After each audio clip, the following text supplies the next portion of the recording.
नमस्कार। इस वक्त आप देख रहे हो हरियाणा केसरी न्यूज़ नेटवर्क। इस वक्त हम बैठे हैं भिवानी और जैसे कि आपको सबको पता है कि नंद किशोर जी हैं, समाज सेवक हैं। इनके जो पिताश्री बाबू राम भजन जी पूर्व हरियाणा सरकार में मंत्री भी रहे हैं और आज समाज सेवा कर रहे हैं नंद किशोर जी, तो उनसे बातचीत करते हैं। हाँ, तो इस वक्त देख रहे हो हरियाणा केसरी न्यूज़ नेटवर्क। सभी भाइयों को, बहनों को, बुजुर्गों को भी मेरी तरफ राम राम।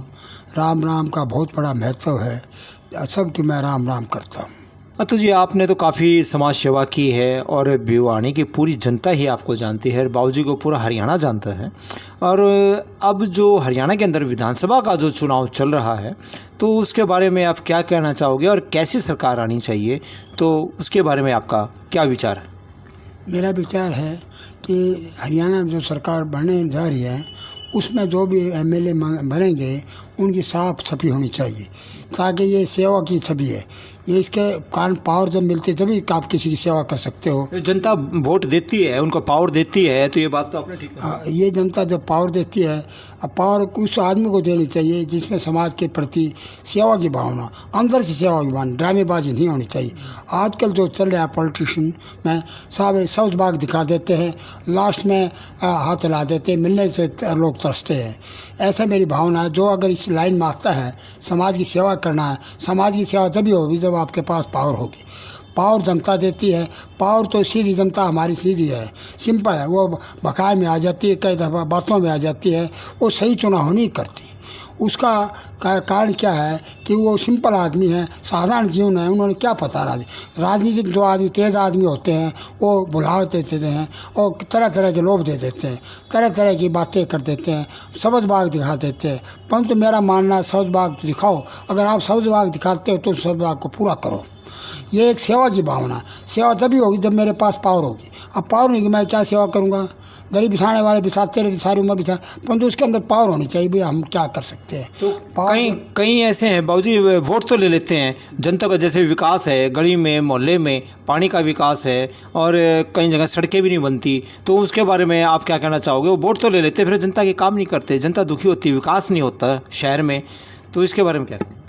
मेरा उनके बारे में विचार है, पहले जो मंत्री एमएलए बनते हैं उन्हें सेवा की भावना जरूरी होनी चाहिए, परंतु वो जब अपने भाई भतीजावाद में या लक्ष्मी के चक्कर में पड़ जाते हैं। लक्ष्मी ज़रूरी है परंतु इतनी ज़रूरी नहीं है कि सेवा। उन्होंने पहले कोठियाँ चाहिए, गाड़ियाँ चाहिए। उनने जो इस लाइन में जाता है उसने, मेरा विचार है कि लक्ष्मी की तरफ देखना तो चाहिए परंतु ज़्यादा नहीं। वो अपने अपना सोचते हैं, अब परिवार का सोचते हैं या विशेष अपनी बिरादरी का सोचते हैं, ये उनका सोचना गलत है। जब आदमी में आ जाता है सेवा, ये सेवा की सर्विस है, ये सेवा का ही काम है, राजनीति है, कोई व्यापार नहीं है। आज के जीवन में लोगों ने इसको व्यापार बना लिया, पॉलिटिशियनों ने व्यापार बना लिया, पढ़ते साथ कोठियाँ बन जाती है, करोड़ों रुपये आ जाते हैं। कहाँ से आता है करोड़ों रुपये? अगर सच्चे आदमी है उसने क्या, उसकी पेंशन मिलती है, बच्चों को अपना निर्भर करना, जो अगर उसके बच्चे बेटा बेटी है वो अपने कमाए काम करे, उनके नाम पर थोड़ा बहुत लाभ उठा ले। परंतु ये थोड़ी कि आप उनके नाम ही कर दो, कोठियाँ बना लो, करोड़ों रुपये बना लो। उनकी जो कोठियाँ देखते हैं तो आलीशान कोठियाँ होती है, वो कहाँ से आता है रुपया? आखिर डायरेक्ट में लोगों को बौले बनाते हो। उनका ये अच्छी बात नहीं है। अगर यह मेरे पिताजी ने भी किया था, वो साधारण आदमी थे, उन्होंने प्लानिंग की, या अपने प्लानिंग से पैसा कमाओ। प्लान लोगों को पैसे लेकर कोई भी वो करना, वो अच्छी बिजनेस नहीं बनाना चाहिए। अब जो पॉलिटिशियन है ज़्यादातर बिजनेसमैन, सच्चे पॉलिटिशियन की जीवन में भी नहीं। सच्चा पॉलिटिशियन इलेक्शन लड़ ही नहीं सकता। क्यों? इलेक्शन लड़ने के लिए लाखों रुपए देते, करोड़ों रुपए की जरूरत होती है। ये तो बात बड़ी अच्छी, आपने एक बहुत ही अच्छी बात कही है कि गरीब आदमी है या जो लोकतंत्र की इसमें सच्चा आदमी इलेक्शन नहीं लड़ सकता है। इसमें बहुत इलेक्शन लड़ना जो है बहुत बड़ा महंगा भारी हो गया है। तो आज और आगे क्या बताना चाहोगे आप? मैं ये चाहता हूँ आज के ज़माने में साधारण जीवन का आदमी, साधारण आदमी इलेक्शन नहीं लड़ सकता, कारण उसके पास न पैसा है न इतने साथ।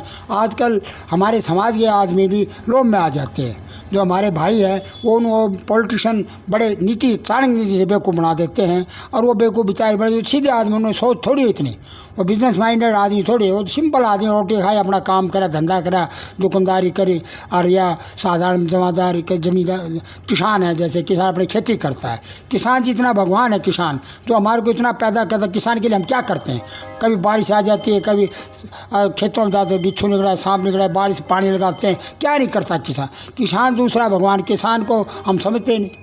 किसान को, जो किसान काम करता है वो ऐसा कोई काम नहीं कर सकता। किसान का एक बहुत बड़ा महत्व है, परंतु हम उसको, किसानों को भी बेकार में काम की इतना फैसिलिटी देनी चाहिए। किसान क्यों भूखा मरता है। आज वो ज़मींदार है, किसान करता है, उसका जो खरीदने वाले हैं व्यापारी है, या जो सब्जी मंडी के इंचार्ज या अनाज मंडी के हैं, वो तो करोड़पति बन जाते हैं, उनके तो कोठियाँ हो जाती हैं, और किसान वहीं के वहीं खड़े हैं। कर्ज में डूब जाता है वो कर्ज में डूब जाता है। क्यों। सीधा आदमी बेचारा, सीधा आदमी सर्विस करता है, सीधा आदमी ही किसान होता है। उसमें इतनी दिमाग नहीं होता। दिमाग होता है तो अपना दिमाग का यूज़ कम करता है। वो अपना लगा रहता है बावलों की तरह, खेती में लगा रहा, बच्चे भी लगे, बीबी भी लगे, अब मेहनत रात दिन करता रहता। आँखों कभी बारिश आ गई, कभी ओले पड़ गए, फसल उसके घर में आनी नहीं, आ भी जाएगी तो जो बड़े बड़े ज़मींदार हैं, बड़े बड़े आड़ती लोग हैं, वो उस समय इनको खरीद के उसमें कॉल्टेज में रख देते हैं और कहते, उनका दिमाग के नाम से पैसा खाते हैं, परंतु ज़मींदार हमेशा वही भूखा रहता है।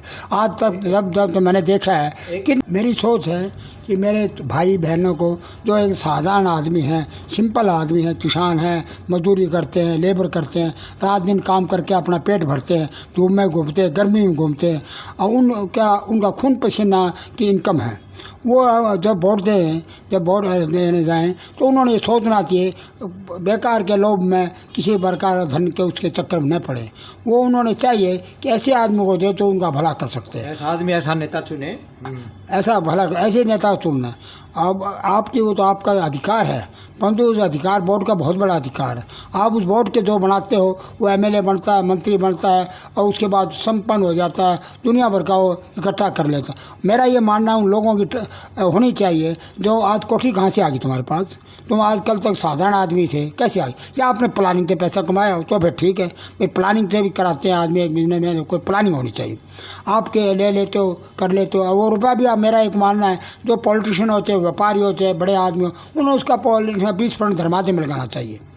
नहीं, कम से कम 20% है ना, आम जनता की गरीबी अस्पताल खोलें, लड़कियों कॉलेज खोलो, कुएं को बनाओ, पानी का इंतजाम करो, जो भी है टेस्टिंग फीस लगती है उसके करो, उसका कम से कम 20%। परंतु मैंने देखा है जो करोड़ रुपये, 100 करोड़ हो जाए, 200 करोड़ हो जाए, 50 करोड़ हो जाए, वो जमा होता रहे, उनका रुपया वैसे ही जाता है, वो कभी भी अपना, उनका पैसा छूटता नहीं हाथ से। वो मैंने देखा है, जो बड़े आदमी वो फिर भी उसे और दे दें, कोई काम करते वो साधारण आदमी जिम्मे लगा दे, तो ये काम तेने करना है, ये तेने करना है, भाई वो कहाँ से करेगा। तेरे पास 10 करोड़ 50 100 करोड़ वैसे नहीं जाएगा, परंतु वो उन्हों की आशा करते, आप अपना पैसा जमा रखते, ये सबसे बड़ी प्रवृत्ति है। उनका मनुष्य का स्वभाव हो गया है कि हर एक आदमी का अपना नेचर है, जो जितना जो पैसे ज़्यादा करते उसका स्वभाव ज़्यादा खुला हाथ नहीं होता।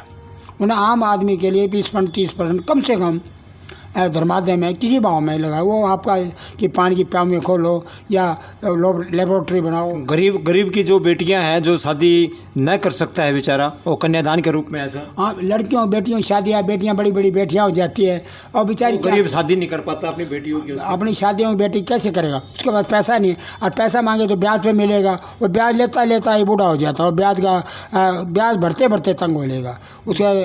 अब उसके लिए हमने सोचना चाहिए, हमें एक स्टडी पढ़ाई के लिए सोचना चाहिए। पढ़ाई सबसे जीवन में सबसे जरूरी चीज़ है। हम शिक्षा में भी आप आधुनिक शिक्षा देनी चाहिए। हमें ऐसी शिक्षा दे, 10 साल 20 साल पढ़े आया नहीं, ना हम संस्कार देते शिक्षा में, ना हमारे जो बुजुर्गों ने काम किया है उनके बताना चाहिए, उन बुजुर्गों ने कैसे आगे बढ़े। हाँ, उनके संस्कारों पे चलना चाहिए। अपने बुजुर्गों ने जो मेहनत की है, जो संस्कार है, उनके विचारों पे चलोगे। बुजुर्ग जो किस कारण से आते हैं, कैसा कहाँ पर है, चाहे पॉलिटिशियन है, चाहे व्यापारी है, कैसे आगे ले आए बिजनेस, उनकी क्या क्वालिटी थी, वो क्वालिटी तो हम देखते नहीं। हमने किताब में 10 इतना किताबों का वजन हो जाता है, उसमें हमें नैतिक शिक्षा, सामाजिक शिक्षा, संस्कार की शिक्षा, बुजुर्गों ने जो काम किया है उसके बारे में हमें लिखना चाहिए कि उन्होंने कैसे कैसे अपना जीवन व्यतीत किया है। पॉलिटिशियनों ने कितना कितना हिंदुस्तान को और भारत को आज़ाद करने में योगदान, उनका नाम ही नहीं है। कुछ आदमियों का नाम है जिनके नाम आगे लिखने वाले आज ऐसे लाखों आदमी मर गए, और उनके परिवार आज भी भूखे मर रहे हैं, कि उनको कहने वाला नहीं, कोई उनका रिश्तेदार मिलने आगे आ जाए उसका तो नाम आ जाए, उनकी सहायता करने वाले नहीं, उनका कोई सहायता, उनका नाम आ गया। वरना कितने आदमियों ने हमारा आज़ादी में हाथ दिया है, उन अब भी जो आदमी बचे हैं कितनी मेहनत करते हैं, रात दिन मरे रहते हैं, लगे रहते हैं, क्या मिलता है उनको? लास्ट में रोटी खाने के लिए मुश्किल हो जाती है। कोई शादी हो, कोई और प्रोग्राम हो तो कर ही नहीं सकते। ये मानना है कि इलेक्शन में हमने उन आदमियों की मदद करनी चाहिए जिनके मन में अंदर से श्रद्धा हो, सेवा की भावना, ऊपर के ड्रामेबाजी नहीं हो। जिसकी वास्तव में सेवा का खून है उसको हमने देना चाहिए, ताकि उसका सेवा खून ही सेवा का है ना, उसको देना चाहिए। नहीं कि किसी और बातों में आना, ड्रामेबाजी कर देते हैं, ये कर देते हैं, वो कोई अच्छी बात नहीं। उनको आप बच के रहना चाहिए। वो अपना मतलब साथ देते हैं, लोगों को, जन आम गरीब आदमियों को बावड़े बना देते। क्यों? उन्होंने पता है बावड़े बनाने की तरकीब का पता है। तो हमने चाहिए बावड़े तो बन जाते, क्यों? उन्हें बेचारे सीधे आदमी होते, उन्हें क्या पता। पर मेरा ये है जिनकी भावना सेवा की भावना, उसको हमने इलेक्शन में वोट देना चाहिए।